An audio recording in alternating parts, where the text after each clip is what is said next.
Welcome to MEA Cafe.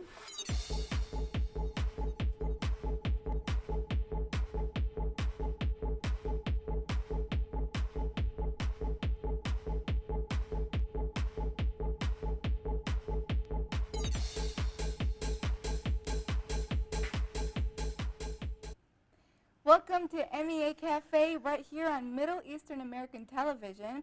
I'm your host, Sarah Massoud. Today we have special guests, talents, and performers, and we'll bring them out in just a bit. But first, I'm joined by Angie and Angela. Welcome, ladies. Welcome. Hi. And today's shows, we're talking about performers and talents. And what kind of talents do you ladies have? Angie, I'm going to go ahead and start with you. I have a few talents of my own, but I don't take them too seriously. Yeah. I oil paint, and I enjoy writing. So That's really interesting. Oil painting. What made you start that? Just when I was a young girl, I always loved painting and stuff, and then I got into oil painting. But it's like a little hobby that I do on the side. It's not too personal. You might not think it's too big, but a lot of people would wish they could draw. Can you draw now? Is that you can actually? You're a good artist. Yeah. Oh, that's I nice. think I am. Well, no, that's good because then you can. You must be a creative person. Yeah. And then I write some poems and stuff. No, it's good to be a writer because you can express yourself in ways that people yeah. can't. And actually, in reality, a lot of people can't express themselves in words. So to put it on paper and make like a melody out of it, it's and just express your thoughts. Yeah, yeah, I bet. What about you, Angela? Poetry for sure. Yes. And I've always been a writer. And when I was younger, I always wanted to be like a fashion designer or bridal dresses. That's what I really like to do. Like design dresses? Yep, and I went through a phase where I wanted to do, I wanted to be a DJ. Yeah. And one of my friends that is a DJ, he said to me, "You can't be a DJ, you're a girl." And I'm like, "What?" And then I took a flight out, I went on vacation, and I'm like, the girl is DJ. I was like, there's a girl that's a DJ. Yeah. I was like, how did you feel? Were you a bit I came home and I called him. Definitely called him. I'm like, why'd you lie to me? proof. But I was like, I have proof now. And then when I told him I had seen that DJ, he's like, oh, you saw her? She was here from overseas. Yeah. So. Well, as growing up, we obviously have our imaginations. I changed my career every week because I wanted that talent that I never could have. Number one, I always felt like I could sing, but I really cannot. I cannot sing for nothing. So, and to this day, I'll still think I can, but I can't do it. But I've always been fascinated by being on stage and singing, but I could never. I will never have that talent. I think but people that actually go out and pursue their dreams, I respect them so much. Yeah. Absolutely. Yeah. I think, if you have the gift to be able to sing, that's just something. There's just a whole nother life with music, and I think it's music can bring people back to life if they're in any circumstances. But in general, I think that if you can sing and you don't do it, I have a friend of mine that she's great at it. And I tell him, you should really do this. Such a waste of talent. I'm like, you're wasting your talent. No, I actually feel that people who can sing are gifted. Because I think, what do these people have in their vocals that normal people don't have? Absolutely. Right? I agree. I'm not the only one. Well, how about, have you guys ever thought about a talent that you, obviously when you started growing and started seeing that other people have something that you cannot do, have you ever thought that you wanted that? Is there a talent Acting that you... for me. I would love to be an actress. I don't know, just the what do you like about it? You just go out there and pretend like you're someone else. Yeah, you know what I mean? You could be two people. Yeah. I think I think I always wanted to be the one behind the scenes of that. Okay. Planning it and doing it and. You actually wanted to be production. In production, that's what I really liked. I enjoyed starting the show and the start to finish of doing something. Okay. But I never pictured myself being on TV. Okay. So then when I got involved in this program, I was like, I don't know if I could do this. Well, you're doing a good job. You're doing really well. Now, our guests today are an athlete who is a gymnast. We have an actor, comedian, and a singer. Could you ever see yourselves doing any of those three? Obviously, we touched up on singing and acting, but could you see yourself in an athletic sport?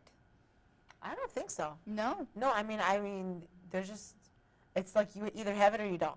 Really? And I think you're naturally, it's something natural that comes. It's okay, if I don't start this from when I was younger, why would I start it now?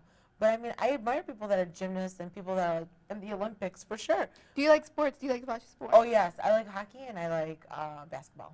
Really, hockey? Because a lot of Arabic girls will not. Oh my gosh, will not say that. I love going to hockey games. They're the funnest games to go to. Over football? No, hockey games. Like going to see the Wings downtown. I'm saying you actually like hockey over football. Yes. Really? Yeah, they're so much more fun. Wow. What about you, Angie? I'm not too big into sports, but at all. Yeah, no. But like comedian, I think I'm pretty funny, but I would never like really go in front of a stage and expect people to laugh because really? it'd be so, you know, yeah. I'm just so scared of like the cricket sound and like anyone the awkward silence. Where you're expecting the laughter and it's completely silent. That's actually quite a challenge. Oh my God. But we're gonna go ahead and bring out our first guest. He is a comedian / actor right here in Michigan, Brian Canona.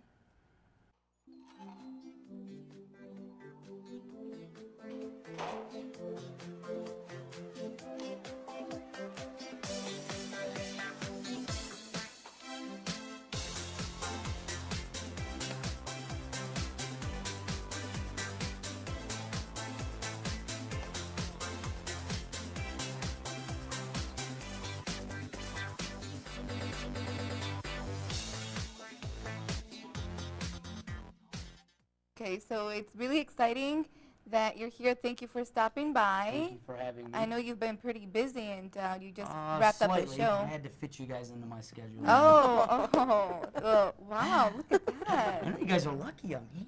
I love the confidence. Okay, yeah, I would say so too.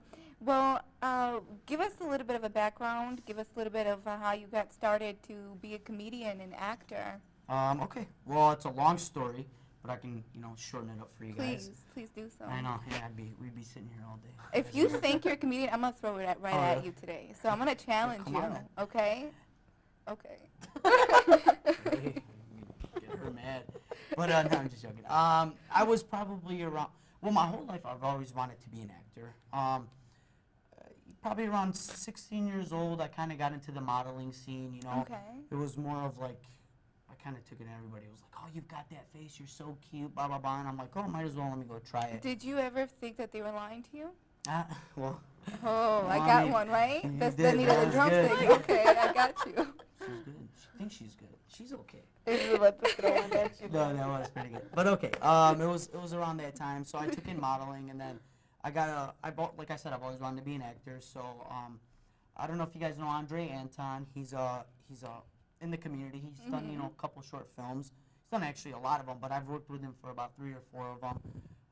I got into it with him, and we started doing a couple short films, and I found that love for acting, and throughout that time, it was more of I was funny, and people just was like, well, dude, you're like funny, and it was more of like just a conversation. We would just talk, and my funniness would just come out. And I'd never even tried, so it was just a natural talent.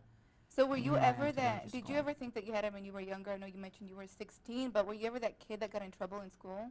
Yeah. Yeah? Oh, absolutely. What would you do? Did you do anything I was always, you know how when you're in high school and you always want to do those like mock elections, and then they have like the class clown, the class athlete. The smile, the long I was campaigning for class clown. You actually win? I didn't win. Rooted your own self. Some like nerdy girl won for class clown, but I did get class flirt, so so it worked out for you. It did kind of, but yeah, I really wanted class clown. But yeah. Well, tell me a little bit about what you enjoy most about being a comedian. Cracking jokes about people, and they don't it's not. They're not gonna get mad at me. It's so funny we were talking about that because we were like, the comedy shows that we went to in the past. It's like when you go there, you're like. You kind of try to sit far away from the stage because you don't want them to pick on you. Yeah, exactly. Because when they pick on you, it's so like, right. oh man, the whole room is actually, out. I would sit in the front. I actually want to get picked on. Oh no. Really, I'm one of those. Well, you come to one of the shows, and I'm hosting. I think I could. I'll see you up front with that orange shirt and be like, hey, what's up, orange? Okay, so you want to start? Well, I'm gonna put you on the spot then. Give us something to laugh about. Go ahead. Well, what do you want me to talk about? All right, like what? It's all on you. It is all on you. Yeah, it is on me because I am the host. What is your name? I am on the host, Sarah. Sarah, how are you doing today? I'm doing wonderful. How are you? It's very good. What are you laughing at? You think I am funny? Yes. Has anybody told you that was a bad impression? Okay, sorry. I try. then, all right. So, how do you? Go ahead. How was your first like stand-up comedy? It's hard. It was like earlier she was saying the crickets, or who said that? When you guys that was said that's what I'm so afraid of. Yeah. You're afraid, and you do. That's one thing that someone is afraid of. Really, really, like you're gonna stand up there. More and you're than just, awkward silence. Yeah, because and then I'm like, sure like your confidence would go down if like no one's laughing. It does. But as a comedian and as like when you're in this type of scene, you kind of like brush it off and you just try to think of something like coming out the top of your head. Like it's a natural, like I said, it's a natural talent. Like with me especially, you know, it's like an improv where whatever comes up in my head, I can make it funny. Yeah. So it's like that's really good. That's really good. That's something that not a lot of people have. So when you have it, definitely, you definitely use it to your advantage. So Brian, since it's an art to be on stage and to deliver the joke or the laughter in a nice manner, and how do you prepare yourself for that? How do you prepare your comedy? I've gotten that question a lot. You obviously do have to prepare. You sit there and you kind of think about what you're going to say. And you can talk to a lot of comedians and, you know, they have their plan and, you know, they'll sit there and they'll write it out, you know. I'll get on stage and I'm just like, I know what I'm going to say. I don't write it out. No but way. It's just, I just let it naturally come out, you know, and if it's funny, it's funny. If it's not, you know, okay, and I'll crack on you for not laughing at me. Have you stuttered out of nervousness? Have you ever stuttered or jittered out of nervousness? It happens to everybody. Yeah. It does. Like, you know, in the beginning, you're just like, okay, let me start this off. Let me get the mood going, and then when you kind of hear those crickets, you're like, crap, you know. What do you do? How do you pick yourself up from that? I laugh. I make fun of somebody. And you just totally completely switch and then it it out. just goes on from there. Yeah. Well, that's a really good approach. Now, who is your comedian influence? Russell Peters. Really? Yeah, I love this talking about You saw the Indian voice, like, oh, take it and go, you know? Yes. So, like, it's funny because we were watching this stand-up a couple nights ago. Where how hilarious it is where the one where he had the father brought the kid with him to the show, and he's like, what kind of father are you that you bring your kids to my show? Oh, I know. You know, it was, but he's very talented. He's really good at making people laugh. I went to one of his shows in Windsor, and he was, you know how he gets up there. He does the same thing I do. He like totally picks on the crowd. And he was trying to figure out, like, you know, where's my Middle Eastern community? And then everybody was like, yeah, me. You know, and I was there, and he's like, all right, what are you guys? You know, we had Lebanese people and everybody. We were just like, Chaldean. Yeah. And then he's like, oh, yeah, you guys are from, like, the west side, aren't you guys? Like, West Bloomfield? And I was like, yeah. At least he knows. At least he knew where you guys were from. He does, and he knows our community. He really does. And he's just like, well, I didn't have any jokes for you guys today. I don't want to, you know, get shot while I'm wow. Okay, buddy. It was funny. That's like his Look whole at that thing. persona. You know? I know it's bad, isn't it? But actually, I like that comfortability. He went on to crack a couple of jokes, but not as much as like your Chinese people or like, you know, he cracks on himself so much. Well, he's really articulate because he takes the time to understand each culture and their flaws in order to make the jokes about it. So it's actually time consuming to pick on something and deliver it in an approach where you can make people laugh. And not only that, but all age groups. Absolutely. Right? I think what Russell Peters has is that he can make fun of the people that are in his family. Like, he makes fun of his mom, of his dad. And, like, a lot of comedians don't do that. So you have to have, like, I don't think I could ever get up there and make fun of my parents. I can't. Oh, I know. The last show that I was at, I mean, we had a table with my family over there, and I wanted to so bad, and I just wanted to go at my dad, but I couldn't. And, you know, I was walking around just making fun of people, but, you know, my uncle was sitting at the table, and he's got, like, a little bald spot over there, and, you know, I was just like, oh, man, look at that. Rogaine's not working for you there, buddy.